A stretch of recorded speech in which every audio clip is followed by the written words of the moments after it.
Hey everyone, welcome to today's deep dive. You know how we're always talking about how fast things are changing in the financial markets? Well, buckle up because today's deep dive is a wild one. It's November 22nd, 2024, and we're going to unpack some market reports and some expert commentary, trying to figure out what on earth is going on, and maybe even what you should be paying attention to in your own portfolio. You with me? Absolutely. It's a fascinating time to be following the markets. So much is happening so quickly, almost makes your head spin. It kind of does, Yeah. especially when you see headlines like Nvidia on track for a $4 trillion valuation. $4 trillion? Like, is that even real? Does that even make sense? Right, that's the question everyone's asking. Is the market getting ahead of itself with all this AI hype? Or is this truly the beginning of a new era where companies like Nvidia are the new titans of industry? And I think that's the question we're going to try to answer today. Is this the new normal, or are we all about to get a reality check? Let's start by getting a quick overview of what actually happened in the markets today. So the S&P 500 ended the day with a pretty small gain, up just 4.13% to close at 5,948. The Dow Jones, on the other hand, had a more substantial jump, closing at 43,870 for a 0.76% increase. Interesting, though. The Nasdaq, which is really heavily weighted toward tech stocks, actually dipped today, closed down 0.52% at 18,972. And meanwhile, the Russell 2000, which tracks smaller companies, actually saw a pretty healthy gain, up 1.4% to end at 2,364. It's a mixed bag, isn't it? Almost like the market can't quite make up its mind. Oh, and for those who like to dabble in crypto, Bitcoin saw a teeny tiny dip, down 0.09% to settle around $98,300 in several dollars. And Ethereum had a slightly bigger decrease, down 0.77% to reach $3,333. Definitely a lot of different signals out there, but I think it's safe to say that the story everyone's talking about is Nvidia. I mean, that's also $4 trillion valuation. That's mind-boggling. That's bigger than the GDP of a lot of countries. It's crazy, right? Like, how on earth can they possibly justify that kind of valuation? And more importantly, can they keep this up? Well, a lot of analysts are saying that Nvidia's growth is being driven by the huge demand for their high-end chips, especially the ones being used in data centers that are powering all these new AI applications. Yeah, I was reading a report about that. Yeah. But it's not just about the hardware, is it? It's also about the software they've developed and the whole ecosystem they've built around it. Exactly. They've created this platform that developers are flocking to, which gives them a massive advantage, like a moat around their business. I like that analogy, a moat. So the question is this growth sustainable, or are we looking at a speculative bubble that's going to burst? And this isn't just some abstract question for tech investors either. Nvidia's chips are powering so much of the technology we use every day, from gaming to self-driving cars. So whether they succeed or fail, it's going to have ripple effects we all feel. And speaking of ripple effects, what do you think about Nvidia replacing Intel in the Dow Jones Industrial Average? Yeah, that was a big deal. It's more than just a change in the index, though. I think it reflects a shift in how the market is valuing companies. Like, they're putting a premium on companies that are driving innovation, particularly in AI and related technologies. Right. It's almost like they're saying, hey, these high-growth tech companies, these are the new blue chips. Yeah. And for anyone who needs a refresher, blue chips used to mean those really established, financially sound companies. You know, the ones with a long track record of stable earnings. Right. But what if that definition is changing? I mean, are we moving into a world where those old ways of measuring value just don't apply anymore? It's an interesting question, isn't it? Are we entering an era where investing is more about betting on future potential rather than past performance? Yeah, it's definitely something to think about. And speaking of things to think about, Jim Cramer had some interesting advice for investors. You know, he's always got an opinion. He does. And this time, he's urging investors to take profits, you know, while they're ahead. Yeah. He was saying greed often turns into regret, which is pretty good advice, especially when you've got all this hype around something like AI. He made a great analogy. He said, don't be afraid to take some chips off the table, meaning like, lock in those games. Don't let them slip away. Yeah. But, and I think this is really important, he also said to let your winners run. So if you believe in a company's long-term potential, you know, don't be too quick to sell just because the market gets a little jittery. Right. But what I find fascinating is that you've got this classic investment wisdom, like taking profits and evaluating fundamentals. But we need to figure out how to apply those ideas in this new landscape because the fundamentals themselves might be shifting. It makes it so much harder to figure out what a good investment really is. It's true. It's like we're writing the rule book as we go along. Yeah. But Cramer is always good at reminding us to look at those fundamentals. You know, a company's earnings, their debt, their future prospects, all that stuff. Don't just get caught up in the excitement of the moment. And you know what's funny? Nvidia isn't the only tech giant making big moves these days. Yeah. What about Qualcomm? They seem to be taking a totally different approach. Oh, yeah. Qualcomm. They're doing some really interesting things. It seems like they're trying to move away from relying so heavily on Apple. It's true. They were really dependent on Apple for a lot of their revenue. Yeah. But now it seems like they're trying to diversify, investing a lot in things like automotive technology, laptops, and even the Internet of Things. Like they're trying to anticipate the next big wave of tech innovation. And get ahead of it. Exactly. Which just goes to show you, things change so quickly in the tech world. They really do. No company can afford to just sit back and relax. You got to constantly be adapting. It makes you wonder, though, what does this tell us about the smartphone market? I mean, is Qualcomm's move a sign that they're worried about the future of smartphones? Or is it just a smart way to hedge their bets and expand into other areas with a lot of growth potential? It's a good question. And it speaks to a broader trend we're seeing. This spillover effect of AI and machine learning, it's undeniable. Spillover effects. What do you mean by that? Well, think of it this way. AI isn't just transforming the tech industry. It's starting to impact almost every aspect of our lives. Oh, I see. Like in healthcare. They're using AI to diagnose diseases earlier and more accurately, which leads to better outcomes for patients. So that's what you mean by spillover effect. Exactly. We're seeing it in finance, manufacturing, even agriculture. Wow. So it's not enough to just understand AI itself. We need to understand how it's going to influence and disrupt industries.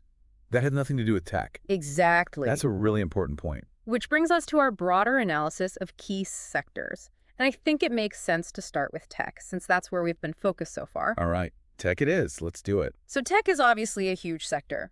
But there's a lot more happening in the markets. Like, what about energy? It seems like every day there's a new story about renewable energy, solar wind energy storage breakthroughs. It's definitely a hot sector. But it also seems incredibly complicated. It does, doesn't it? I mean, it's not just about adopting new technologies. It's about completely rethinking our entire energy infrastructure. Exactly. We're talking about massive changes. And there are a lot of challenges along the way. Like what kind of challenges? Well, for one thing, renewable energy sources aren't always reliable. The sun doesn't always shine, the wind doesn't always blow, so we need to figure out how to store energy so we can use it when we need it. Right.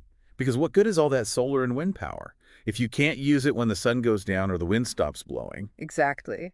And then there's the issue of our electrical grid. It's just not designed for all these distributed energy sources. Because it was built for big centralized power plants. Right, mostly fossil fuel plants. So we're going to need some major upgrades to the grid if we want to handle all this new renewable energy. So we're talking about huge investment, Huge. new technologies, Yeah. grid upgrades, and probably a lot of retraining for people who work in the energy sector. Absolutely. It's a lot to think about. It is, but it's also an incredible opportunity. Well, think about it. Okay. We have the chance to create new jobs, reduce our reliance on fossil fuels, and hopefully mitigate the effects of climate change. That's a pretty compelling case. It is, and, you know, while we're talking about big transitions, we can't forget about the financial sector itself. Oh, yeah. Things are changing rapidly there, too. They really are. I mean, you've got rising interest rates, Sure. persistent inflation, and all these fintech companies shaking things up. It's a wild time to be in finance. Banks are under a lot of pressure to adapt. You know, they need to figure out how to use technology to improve the customer experience and explore new ways to make money. I was just reading about a bank that's using AI to give personalized financial advice. Pretty cool stuff. It is. It just goes to show you, no industry is immune to these technological changes. Nope. And all of this is happening against a backdrop of geopolitical uncertainty. We can't ignore what's going on in the rest of the world, especially China. Right. China's a major player in the global economy. Their decisions can impact everything. Commodity prices, manufacturing supply chains, even the flow of capital around the world. Yeah, it's like a domino effect. One thing happens in China, and it ripples out across the entire global economy. Exactly. Like, remember what happened with rare earth minerals? China made some moves, and suddenly the entire tech industry was scrambling. It was a good reminder that we're all connected. Big time. So we need to stay informed, not just about what's happening here, but about what's happening all over the world. Okay, so we've covered a lot of ground. Nvidia's crazy valuation, Qualcomm's shift in strategy, the energy transition, the changing financial sector, and China's global influence. It's almost like everything is connected. But here's the big question. Is the market overreacting to the AI hype? Or are we really witnessing a paradigm shift? One that's going to completely redefine our economy? It's the million-dollar question. No one knows for sure, but Right. I think we're seeing a real shift. You do. I do. AI is a transformative technology. It's not just hype. It has the potential to reshape industries, Hmm. redefine the nature of work, and fundamentally change the way we live. Wow. That's a pretty bold statement. Mm. That makes you wonder, what does this mean for us as individuals?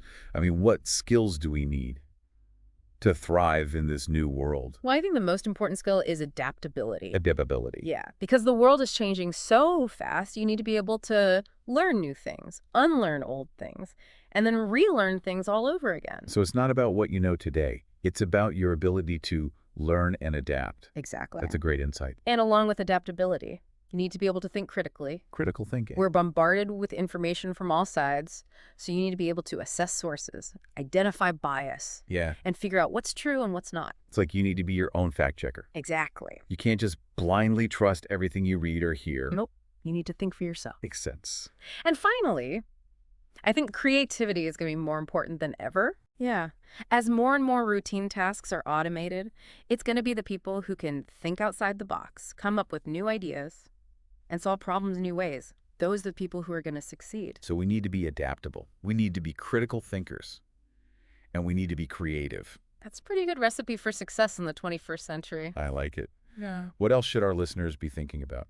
It's interesting, isn't it? We started this deep dive talking about Nvidia and their potential $4 trillion valuation, which just seemed like such a crazy number. But I think as we've gone through all these different trends, AI, the energy transition, the changes in finance, it's become clear that we're living in a really unique time, a time of massive change and possibility. Yeah, it's both exciting and kind of scary at the same time, right? It is. It's like we're seeing all these forces coming So together. it's Furjay. Yeah, and it's creating all these challenges, but also these incredible opportunities. Definitely. And it makes me think about something Jim Cramer said about not letting greed turn into regret. It's so easy to get swept up in the hype, whether it's AI or renewable energy or whatever. Right. But we have to remember that there are risks. We need to make smart decisions. And not every investment is going to be a winner. Very true. It's all about balance, embracing innovation, but also being prudent. We need to be optimistic about the future, but also realistic about the challenge. Yeah, I think that's a good way to put it. Uh-huh. So as we wrap up this deep dive, I'm feeling cautiously optimistic. Cautiously optimistic. Yeah, I mean, we've seen how companies like Nvidia and Qualcomm are really pushing the boundaries of technology. We've seen entire sectors like energy and finance transforming themselves. And we've seen how global forces like China are shaping the landscape. It's a Okay. lot to take in. But it's also pretty amazing to be a part of it all. It is. What stands out to you the most from all of this? You know what really struck me? It's the idea that the skills we need to thrive in this future aren't really about specific knowledge. They're about adaptability, critical thinking, and creativity. Yeah. Those are the qualities that are going to help us navigate all this change. Yeah. I think you're right. We need to be able to adapt to new situations, think critically about the information we're bombarded with, and come up with creative solutions to new problems. That's a great takeaway for our listeners. So here's a question for everyone listening. Given everything we've talked about today, what steps can you take to develop those skills? What can you start learning or doing today to prepare for the challenges and opportunities of tomorrow? That's something we should all be thinking about. Absolutely. Thanks for joining us on this deep dive. We hope you found it insightful and engaging. Until next time, stay curious, stay informed, and stay ahead of the curve.